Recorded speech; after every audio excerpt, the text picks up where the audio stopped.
ದಿನನಿತ್ಯದ ಬದುಕಿನ ಸಮಸ್ಯೆ ಸಂದೇಹಗಳಿಗೆ ಲೌಕಿಕ ಹಾಗೂ ಪಾರಮಾರ್ಥಿಕ ಸ್ತರಗಳಲ್ಲಿ ಉತ್ತರವನ್ನು ಕಂಡುಕೊಂಡು ಅರ್ಥಪೂರ್ಣ ಸಾರ್ಥಕ ಜೀವನ ನಡೆಸಲು ನಮಗೆ ಇರುವ ಒಂದು ದಾರಿದೀಪ ಡಿವಿಜಿಯವರ ಮಂಕುತಿಮ್ಮನ ಕಗ್ಗ. ಕನ್ನಡದ ಭಗವದ್ಗೀತೆ ಎಂದು ಪ್ರಸಿದ್ಧವಾದ ಈ ಜ್ಞಾನ ಭಂಡಾರದ ಅನಾವರಣವೇ ನಿತ್ಯದ ಬದುಕಿಗೆ ಕಗ್ಗದ ಬೆಳಕು. ತಪ್ಪದೇ ಕೇಳಿ, ಪ್ರತಿದಿನ ಬೆಳಗ್ಗೆ 7:15 ನಿಮ್ಮ ಜನಧ್ವನಿ ಬಾನುಲಿಯಲ್ಲಿ.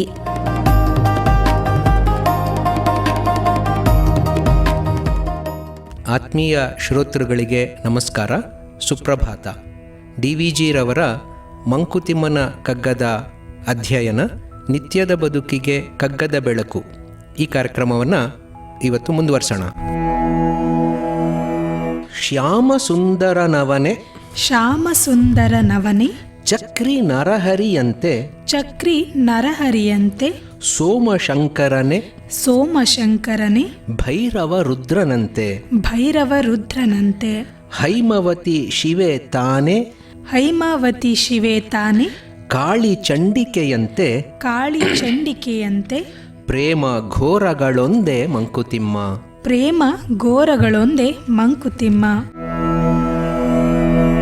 ನನಗೆ ಅತ್ಯಂತ ಪ್ರಿಯವಾದಂತಹ ಮುಕ್ತಕಗಳಲ್ಲಿ ಇದು ಒಂದು. ಬಹಳ ಸುಂದರವಾಗಿ ಜಗತ್ತಿನಲ್ಲಿ ನಮಗೆ ಕಂಡುಬರುವಂತಹ ಈ ದ್ವಂದ್ವವನ್ನು ಪ್ರತಿಬಿಂಬಿಸಿದ್ದಾರೆ.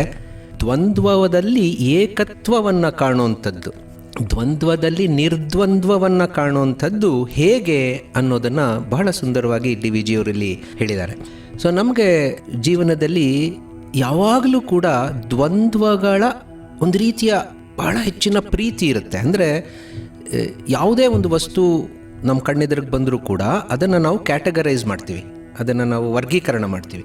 ಇದು ಒಳ್ಳೆಯದು, ಇದು ಕೆಟ್ಟದ್ದು, ಇದು ಚೆನ್ನಾಗಿದೆ, ಇದು ಚೆನ್ನಾಗಿಲ್ಲ, ಇದು ನನಗೆ ಇಷ್ಟ, ಇದು ನನಗೆ ಇಷ್ಟ ಇಲ್ಲ. ಸೊ ನಮ್ಮ ಟೆಂಡೆನ್ಸಿ ಯಾವಾಗಲೂ ಹಾಗೆ, ಮಾನವ ಸಹಜವಾಗಿ ಬರುವಂಥ ಒಂದು ಟೆಂಡೆನ್ಸಿ ಆ ರೀತಿದಿರುತ್ತೆ.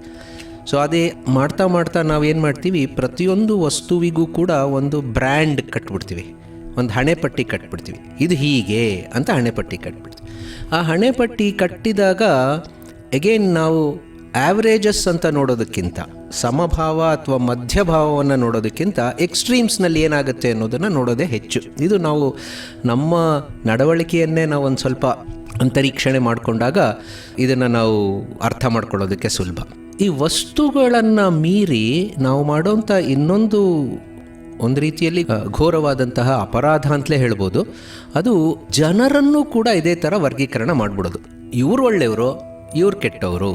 ಆ ಥರ ಮಾಡಿದಾಗ ಎಷ್ಟೋ ಸರ್ತಿ ನಾವು ನಮ್ಮ ಸೀಮಿತವಾದಂತಹ ದೃಷ್ಟಿಕೋನದಲ್ಲಿ, ಸೀಮಿತವಾದಂತಹ ಪೂರ್ವಾಗ್ರಹಗಳಿಂದ ಪೀಡಿತರಾಗಿ ಒಬ್ಬ ಇಡೀ ವ್ಯಕ್ತಿಯನ್ನು ಒಳ್ಳೆಯವನು ಅಥವಾ ಕೆಟ್ಟವನು ಅನ್ನೋಂಥ ಹಣೆಪಟ್ಟಿನ ಕಟ್ಬಿಡ್ತಾ ಇರ್ತೀವಿ. ಒಂದು ಸರ್ತಿ ನಾವು ಆ ಥರ ಅಂದ್ಕೊಂಡ್ಬಿಟ್ಟ ಮೇಲೆ ಅದನ್ನು ಸುಲಭವಾಗಿ ಬದಲಾಯಿಸೋಕ್ಕೂ ಹೋಗಲ್ಲ. ನಮ್ಮ ಅಭಿಪ್ರಾಯಗಳು ಒಂದು ರೀತಿಯಲ್ಲಿ ಕಲ್ ಮೇಲೆ ಬರೆದಂಥ ಅಕ್ಷರಗಳ ಥರ, ಅದು ಬದಲಾಗಲ್ಲ, ಅಷ್ಟು ಸುಲಭವಾಗಿ ಬದಲಾಗಲ್ಲ. ಹಂಗೆ ಮಾಡ್ಕೊಂಡ್ಬಿಡ್ತೀವಿ. ಈ ಒಂದು ನಡವಳಿಕೆಯನ್ನು ಕುರಿತಂತೆ ಡಿವಿಜಿಯವರು ಎಚ್ಚರವನ್ನು ಕೊಡ್ತಾ ಇದ್ದಾರೆ. ಇದರಲ್ಲಿ ಬಹಳ ಸುಂದರವಾಗಿ ನಮಗೆ ಎರಡು ಇಲ್ಲ ಅಲ್ಲಿ ಅನ್ನೋದನ್ನು ತೋರಿಸ್ತಾರೆ. ನಾವು ಯೂಶಲಿ ಏನು ಮಾಡ್ತೀವಿ, ಒಬ್ಬ ರಾಮ ಇದ್ದ, ಒಬ್ಬ ರಾವಣ ಇದ್ದ, ನಮ್ಗೆ ಭಾಳ ಚೆನ್ನಾಗಿ ಅರ್ಥ ಆಗುತ್ತೆ. ರಾಮ ಒಳ್ಳೆಯವನು, ರಾವಣ ಕೆಟ್ಟವನು. ಹಾಗೆ ಒಬ್ಬ ಭೀಮ ಇದ್ದ, ಒಬ್ಬ ದುರ್ಯೋಧನ ಇದ್ದ, ಭೀಮ ಒಳ್ಳೆಯವನು, ದುರ್ಯೋಧನ ಕೆಟ್ಟವನು. ಇದು ನಮಗೆ ಭಾಳ ಸುಲಭವಾಗಿ ಅರ್ಥ ಆಗುತ್ತೆ. ಜೀವನದಲ್ಲಿ ಅದನ್ನೇ ನಾವು ಅಳವಡಿಸ್ಕೊಳ್ಳೋದಕ್ಕೆ ಪ್ರಯತ್ನ ಪಡುವಂಥ ಸಾಧಾರಣದ ಒಂದು ನಡವಳಿಕೆ ನಮ್ಮದು. ಆದರೆ ಇಲ್ಲಿ ಡಿವಿಜಿಯವರು ಹೇಳ್ತಿರೋದು ಅದು ಯಾವಾಗಲೂ ಆ ರೀತಿಯೇ ಇರಬೇಕಾಗಿಲ್ಲ ಅಂತ.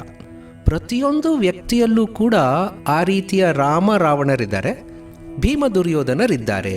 ಅದಕ್ಕೆ ಅವ್ರು ಕೊಡುವಂಥದ್ದು ಯಾವುದೋ ಒಂದು ಯಃಕಶ್ಚಿತ್ ಉದಾಹರಣೆ ಅಲ್ಲ.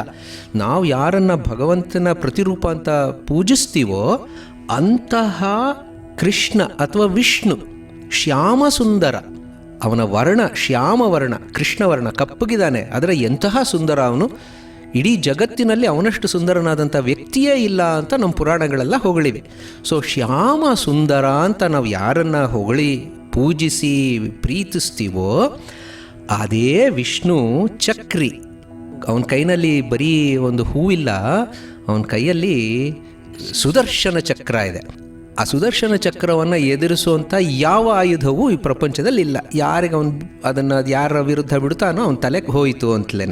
ನರಹರಿ ಚಕ್ರಿ ಅವನು ಅಲ್ವಾ, ನರಸಿಂಹ. ಆದರೆ ನರಸಿಂಹನೇ ಬೇರೆ, ವಿಷ್ಣು ಶ್ಯಾಮಸುಂದರನೇ ಬೇರೆನಾ ಅಂತಂದರೆ ಎರಡೂ ವಿಷ್ಣುವೇ. ಹಾಗೆಯೇ ಸೋಮಶಂಕರ, ಸೋಮ ಅಂದರೆ ಸ ಉಮಾ ಶಂಕರ, ಸ ಉಮಾ ಉಮೆಯ ಜೊತೆ ಇರೋಂತಹ ಶಂಕರ. ಶಂಕರ ಅನ್ನೋಂಥ ಪದದಲ್ಲಿಯೇ ಸೌಂದರ್ಯ ಮತ್ತು ಒಳ್ಳೆಯತನ ಅಡಗಿದೆ. ಶಂ ಕರೋತೀತಿ ಶಂಕರ. ಶಂ ಅಂದರೆ ಒಳ್ಳೆಯದು, ಒಳ್ಳೆಯದನ್ನು ಮಾಡೋಂಥ ವ್ಯಕ್ತಿ ಯಾರೋ ಅವನು ಶಂಕರ. ಅವನ ಜೊತೆ ಸ ಉಮಾ, ಉಮೆ ಕೂಡ ಇದ್ದಾಳೆ. ಸೊ ಸೋಮಶಂಕರ ಅಂತ ನಾವು ಯಾರನ್ನ ಅಷ್ಟು ಆಪ್ಯಾಯಮಾನವಾಗಿ ಪ್ರೀತಿಯಿಂದ ನೋಡ್ತೀವೋ ಅವನೇ ಭೈರವ, ಅವನೇ ರುದ್ರ. ಇಡೀ ಜಗತ್ತನ್ನೇ ಧ್ವಂಸ ಮಾಡೋದಕ್ಕೆ ಸಿದ್ಧನಾಗಿರುವಂತಹ ತಾಂಡವ ಸ್ವರೂಪಿ ರುದ್ರ ಬೇರೆ ಯಾರೂ ಅಲ್ಲ, ಸೋಮಶಂಕರನೇ, ಶಿವನೇ, ಬೇರೆ ಅಂತಿಲ್ಲ, ಅವನೇ ಅದು. ಹಾಗೆಯೇ ಹೈಮವತಿ, ಹಿಮವಂತನ ಮಗಳಾದಂತಹ ಪಾರ್ವತಿ, ಶಿವೆ ಒಂದು ರೂಪದಲ್ಲಿ ಎಲ್ಲರಿಗೂ ಒಳ್ಳೆ ಮಾಡುವಂಥ, ಶಿವಂ ಅಂದರೆ ಶುಭಂ ಅಂತ, ಒಳ್ಳೆಯದು ಅಂತ, ಒಳ್ಳೆಯದನ್ನು ಮಾಡುವಂತಹ ಶಿವೆಯಾಗಿ ನಮಗೆ ಕಾಣಿಸ್ತಾಳೆ. ಆದರೆ ಆಕೆನೇ ಕಾಳಿ, ಆಕೆನೇ ಚಂಡಿಕೆ, ಮಹಿಷಾಸುರಾದಿ ಎಲ್ಲ ರಾಕ್ಷಸರನ್ನು ಕ್ಷಣಾರ್ಧದಲ್ಲಿ ಸಾಯಿಸಿದಂತಹ ಮಹಾಶಕ್ತಿ. ಸೊ ಹಾಗೆ ಒಂದು ಪ್ರತಿಬಿಂಬ, ಒಂದು ಪರಿಕಲ್ಪನೆ ಅಂತ ನಾವೇನು ಅಂದ್ಕೊಳ್ತೀವಿ, ವಿಷ್ಣು ಅಥವಾ ಈಶ್ವರ ಅಥವಾ ಕಾಳಿ ಅಂತ ನಾವೇನನ್ನು ಅಂದ್ಕೊಳ್ತೀವೋ ಅದು ಪೋಲಾರಿಟಿ, ಅಂದರೆ ಒಂದು ಧ್ರುವ, ಈ ತುದಿ ಅಥವಾ ಆ ತುದಿ ಅಂತ ಇರಲ್ಲ. ಅದೇ ಶಕ್ತಿಯಲ್ಲಿ ಒಳಿತು ಇರುತ್ತೆ, ಅದೇ ಶಕ್ತಿಯಲ್ಲಿ ಯಾವುದನ್ನು ನಾವು ಕೆಡುಕು ಅಂತ ಅನ್ಕೋತೀವೋ ಅದು ಕೂಡ ಅಡಕವಾಗಿಯೇ ಇರುತ್ತೆ. ಹಾಗಾಗಿ ಪ್ರೇಮ ಘೋರಗಳು ಒಂದೇ, ಅದು ಎರಡಲ್ಲ ಅಂತ ಇಲ್ಲಿ ಹೇಳ್ತಿದ್ದಾರೆ. ನಮಗಿದನ್ನು ಜೀರ್ಣ ಮಾಡ್ಕೊಳ್ಳೋದು ಕಷ್ಟ. ನಮಗೆ ನಾನು ಆಗಲೇ ಹೇಳ್ದಂಗೆ ನಮ್ಮ ನಿತ್ಯ ಜೀವನದಲ್ಲಿ, ನಮ್ಮ ಸೀಮಿತ ಅನುಭವದಲ್ಲಿ, ಸೀಮಿತ ಶಕ್ತಿಯಲ್ಲಿ, ಅರ್ಥ ಮಾಡ್ಕೊಳ್ಳೋವಂಥ ಶಕ್ತಿಯಲ್ಲಿ ನಾವು ವಿ ಆಲ್ವೇಸ್ ಲೈಕ್ ಪೋಲಾರಿಟಿ. ಅಂದರೆ ಇದು ಹೀಗೆ ಇರಬೇಕು, ಇದು ಹೀಗಿದ್ರೆ ನನಗೆ ಚೆನ್ನಾಗಿರುತ್ತೆ, ನನಗೆ ಚೆನ್ನಾಗಿರುತ್ತಲ್ಲ ಅದಕ್ಕೋಸ್ಕರ ಇದು ಹೀಗೆ ಇರಬೇಕು ಅಂತ. ಸೊ ನನಗೆ ಯಾವ್ದು ಚೆನ್ನಾಗಿರುತ್ತೋ ಅದೇ ಎಲ್ಲ ಕಡೆನೂ ಇರಬೇಕು. ಸೊ ಈ ಥರ ನಮ್ಮ ಅಪೇಕ್ಷೆಗಳು ಅದು ಎಣೆ ಇಲ್ಲದ್ದು, ಅನಂತ. ಸೊ ಹಾಗೆ ನಾವು ಎಲ್ಲ ಕಡೆನೂ ಚೆನ್ನಾಗಾಗಬೇಕು. ನನಗೆ ಕೆಲಸ ಚೆನ್ನಾಗಿರೋದು ಸಿಕ್ಕಬೇಕು, ಆ ಕೆಲಸದಲ್ಲಿ ನನಗೆ ಚೆನ್ನಾಗಿರೋ ಜವಾಬ್ದಾರಿ ಸಿಕ್ಕಬೇಕು, ಆ ಜವಾಬ್ದಾರಿಯಲ್ಲಿ ನನಗೆ ಚೆನ್ನಾಗಿರೋ ಯಶಸ್ಸು ಸಿಕ್ಕಬೇಕು. ಇವೆಲ್ಲ ಏನಾದರೂ ಆಗಿಬಿಡ್ಲಿ, ನನಗೆ ಚೆನ್ನಾಗಿರೋ ಸಂಬಳ ಸಿಕ್ಕಬೇಕು. ಸೊ ಹೀಗೆ ಚೆನ್ನಾಗಿ ಅದೇ ನಮಗೆ ಬೇಕು ಅಂತ ನಾವು ಅಂದ್ಕೊಳ್ತೀವಿ. ಸೊ ನಮ್ಗೆ ಯಾರು ಬೇಕು? ಶ್ಯಾಮಸುಂದರನೇ ಬೇಕು. ನಮ್ಗೆ ಯಾರು ಬೇಕು? ಸೋಮಶಂಕರನೇ ಬೇಕು. ಹೈಮವತಿ ಶಿವೆಯೇ ನಮಗೆ ಬೇಕು ಅಂತಂದರೆ ಜೀವನದಲ್ಲಿ ಹಂಗಾಗಲ್ಲಪ್ಪ. ಬರೀ ಪ್ರೇಮ ಸಿಕ್ಕಲ್ಲ. ಶ್ಯಾಮಸುಂದರ ಬರಬೇಕಾದ್ರೆ ತನ್ನ ಜೊತೆ ತನ್ನ ಸುದರ್ಶನ ಚಕ್ರವನ್ನೂ ತಂದಿರ್ತಾನೆ. ಯಾಕೆ? ಅವನೇ ಚಕ್ರಿ, ಬೇರೆ ಯಾರೂ ಅಲ್ಲ. ಈಶ್ವರ ಬರ್ತಾನೆ ಸೋಮಶಂಕರನಾಗಿ, ನೀನು ಚೆನ್ನಾಗಿದ್ದರೆ. ಆದರೆ ಜ್ಞಾಪಕ ಇಟ್ಕೋ, ಭೈರವ ರುದ್ರನೂ ಅವನೇ. ಕಾಳಿ ಚಂಡಿಕೆ ತಾನಾಗೇ ಬರಲ್ಲ, ಅದು ನಾವು ನೆನ್ಪಿಟ್ಕೋಬೇಕು. ಕಾಳಿ ಚಂಡಿಕೆ ನನಗೀಗ ಬರ್ತಾ ಇದ್ದಾಳೆ ಅಂತಂದರೆ ನಾನು ಸರಿ ಹೋದರೆ ಅದೇ ಶಕ್ತಿಯಲ್ಲಿರುವಂಥ ಹೈಮವತಿ ಶಿವೆಯನ್ನು ನಾನು ಸಾಕ್ಷಾತ್ಕಾರ ಮಾಡ್ಕೊಳ್ಳೋದಕ್ಕೆ ಸಾಧ್ಯ. ಸೊ ನಾನು ಬರೀ ಘೋರವನ್ನು ಮಾತ್ರ ನೋಡ್ತೀನಿ ಅಂತಂದರೆ ಅದು ನನ್ನ ದೃಷ್ಟಿಕೋನ, ಬರೀ ಪ್ರೇಮವನ್ನೇ ಅಪೇಕ್ಷೆ ಪಡ್ತೀನಿ ಅಂತಂದರೆ ಅದು ನನ್ನ ದೃಷ್ಟಿಕೋನ. ಸೊ ನನಗೆ ಮುಖ್ಯವಾಗಿ ಬೇಕಾಗಿರುವಂಥದ್ದು ಈ ಎರಡೂ ಕೂಡ ಸಮನ್ವಯವಾಗಿ ಬಂದೇ ಬರ್ತವೆ ಅನ್ನೋಂಥ ಒಂದು ತಿಳಿವು, ಒಂದು ಅರಿವು. ಅದನ್ನು ನಾನು ನನ್ನ ಮನಸ್ಸಿನಲ್ಲಿ ಅರ್ಥ ಮಾಡ್ಕೊಳ್ಳೋದಕ್ಕೆ ಸಾಧ್ಯವಾದರೆ ಆಗ ನಾವು ಹಿಂದಿನ ಮುಕ್ತಕದಲ್ಲಿ ನೋಡಿದಂತಹ ಯಾವುದು ನಿರ್ಲಿಪ್ತ ಸ್ಥಿತಿ ಅಂತ ಅಂದ್ಕೊಂಡ್ವಿ, ಆ ನಿರ್ಲಿಪ್ತ ಸ್ಥಿತಿಗೆ ನಾವು ತಲುಪೋದಕ್ಕೆ ಸಾಧ್ಯ ಆಗುತ್ತೆ. ಒಂದು ಬಾತ್ಕೋಳಿ ಅದು ಸ್ವಚ್ಛಂದವಾಗಿ ಸುಂದರವಾದಂಥ ಒಂದು ವಾತಾವರಣದಲ್ಲಿ ಕೆರೆಯಲ್ಲಿ ಈಜಾಡ್ತಾ ಇದೆ. ನಮಗೊತ್ತು ಅದು ಹೊರಗಡೆಯಿಂದ ನೋಡಿದರೆ ಎಷ್ಟು ಸಂತೋಷವಾಗಿದೆಯಪ್ಪ ಅಂತ, ಆದರೆ ಒಳಗಡೆ ಪಟ ಅದು ಕೆಲಸ ಮಾಡ್ತಾ ಇದೆ, ಅವಿರತವಾಗಿ ಕೆಲಸ ಮಾಡ್ತಾ ಇದೆ. ಸೊ ಆ ದ್ವಂದ್ವವನ್ನು ನಾವು ಜೀವನದಲ್ಲೂ ಕೂಡ ಅರ್ಥ ಮಾಡ್ಕೊಳ್ಬೇಕು. ಇವರು ತುಂಬ ಒಳ್ಳೆಯವರು ಅನ್ನೋಂಥ ಅಪೇಕ್ಷೆಗಳು ನಮಗೆ ಅನೇಕ ಸರ್ತಿ ಬಂದ್ಬಿಟ್ಟಾಗ ಅವರಿಂದ ಏನೋ ಒಂದು ಸ್ವಲ್ಪ ತಪ್ಪು ಘಟಿಸಿದರೂ ಕೂಡ ಓಹ್ ನಾನು ಹೆಂಗೋ ಅಂದ್ಕೊಂಡಿದ್ನಲ್ಲಪ್ಪ, ಇವ್ರು ಇನ್ನೇನೋ ಆಗ್ಬಿಟ್ರು ಅಂತ, ಆ ರೀತಿಯ ಒಂದು ಆಭಾಸಗಳನ್ನು ನಾವು ಮಾಡ್ಕೊಳ್ತೀವಿ. ಅದೇ ಥರ ಯಾರೋ ನಮಗೆ ಕೆಟ್ಟದ್ದು ಎಸಗಿದ್ದಾರೆ ಅನ್ನೋ ಭಾವನೆಯಲ್ಲಿ ನಾವು ಘೋರವನ್ನೇ ನಾವು ನೋಡ್ತಾ ಇರ್ತೀವಿ.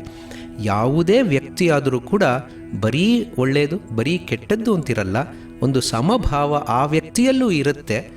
ಅದನ್ನು ಪ್ರಕಟಗೊಳಿಸುವಂಥದ್ದು ನಮ್ಮ ಚಾಕಚಕ್ಯತೆ, ನಮ್ಮ ಚಾತುರ್ಯ. ನಾವು ಯಾವಾಗ ಪ್ರೇಮವನ್ನು ಹೆಚ್ಚಾಗಿ ತೋರಿಸ್ತೀವೋ ಆಗ ಬಹುಶಃ ನಮಗೆ ಪ್ರೇಮವೇ ಪ್ರತಿಫಲಿತವಾಗುತ್ತೆ. ಸೊ ನಮ್ಮ ಒಳಗೆ ಇದನ್ನು ನಾವು ಸ್ಥಿರಪಡಿಸ್ಕೊಂಡ್ರೆ ಆಗ ಪ್ರಪಂಚದಲ್ಲೂ ಕೂಡ ಇರೋಂಥ ದ್ವಂದ್ವವನ್ನು ನಾವು ಅಕ್ಸೆಪ್ಟ್ ಮಾಡ್ಕೊಳ್ತೀವಿ. ಹೆಚ್ಚಾಗಿ ಇದು is A question of acceptance, ಅಂದರೆ ನಾವು ಹೆಂಗೆ ಅದನ್ನು ಸ್ವೀಕರಿಸ್ತೀವಿ ಅನ್ನೋದು ಬಹಳ ಮುಖ್ಯ. ಸೊ ನಿರ್ಲಿಪ್ತ ಭಾವದಿಂದ ನಾವು ಅದನ್ನು ಸ್ವೀಕರಿಸೋಕ್ಕೆ ಸಾಧ್ಯ ಆದರೆ ನಮಗೆ ಪ್ರೇಮವೂ ಒಂದೇ ಆಗುತ್ತೆ, ಘೋರವೂ ಒಂದೇ ಆಗುತ್ತೆ, ಎರಡರ ಬಗ್ಗೆಯೂ ಗೌರವ ಬರುತ್ತೆ. ಯಾಕೆ ಎರಡಕ್ಕೂ ಸ್ಥಾನ ಇದೆ, ಎರಡಕ್ಕೂ ತನ್ನದೇ ಆದಂಥ ಸ್ಥಾನ ಇದೆ. ಶ್ಯಾಮಸುಂದರ ಚಕ್ರಿ ನರಹರಿಯ ರೂಪವನ್ನು ತಾಳದೇ ಹೋಗಿದ್ದಿದ್ರೆ ಬಹುಶಃ ಹಿರಣ್ಯಕಶಿಪುವಿನಂತಹ ದೈತ್ಯನ ವಧೆ ಆಗ್ತಾನೇ ಇರಲಿಲ್ಲ. ಹೈಮವತಿ ಶಿವೆ ಕಾಳಿ ಚಂಡಿಕೆಯಾಗಲೇಬೇಕಾಯಿತು, ಆಗಷ್ಟೇ ಎಲ್ಲ ರಾಕ್ಷಸರ ದಮನ ಆಗೋದಕ್ಕೆ ಸಾಧ್ಯ. ಸೊ ಹಾಗೆ ಈ ಪ್ರಪಂಚ ಸುವ್ಯವಸ್ಥಿತವಾಗಿ ನಡಿಬೇಕಾದ್ರೆ ಶಿವನೂ ಇರಬೇಕು, ಭೈರವನೂ ಇರಬೇಕು. ನಮ್ಮ ಜೀವನ ಸರಿಯಾಗಿ ನಡಿಬೇಕಾದ್ರೆ ಪ್ರೇಮವೂ ಇರಬೇಕು, ಘೋರಕ್ಕೂ ಒಂದು ಸ್ಥಾನ ಇದೆ, ಎರಡರ ಬಗ್ಗೆಯೂ ನಮಗೆ ಗೌರವ ಇರಬೇಕಾದಂಥದ್ದು ಬಹಳ ಮುಖ್ಯ.